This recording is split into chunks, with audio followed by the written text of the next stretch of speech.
الرحمن الرحیم والمہاجر من حجر الخطایا والذنوب۔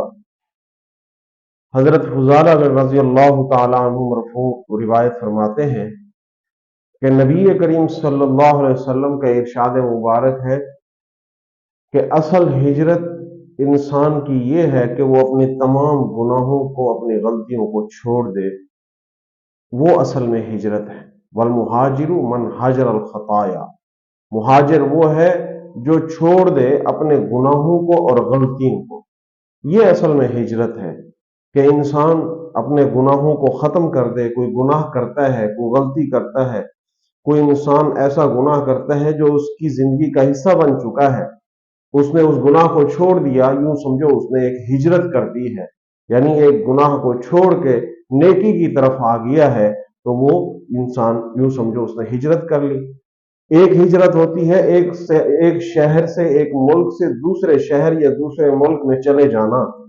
وہ ہجرت بھی اس لیے کی جاتی ہے، جو اصل میں جس ہجرت کا ثواب ہے وہ اس لیے کی جاتی ہے کہ اس جگہ کے اوپر اس کو دین اور شریعت کے اوپر چلنے کے لیے مشکلات ہیں، وہ اطاعت اللہ، اطاعت الرسول کے لیے اس کو کرنے میں اس کو مسائل پیدا ہوتے ہیں، تو وہ جب وہاں اس جگہ کو چھوڑ کر دوسری جگہ پہ ہجرت کرتا ہے، اس لیے کہ میں اطاعت اللہ کر سکوں، اطاعت الرسول کر سکوں۔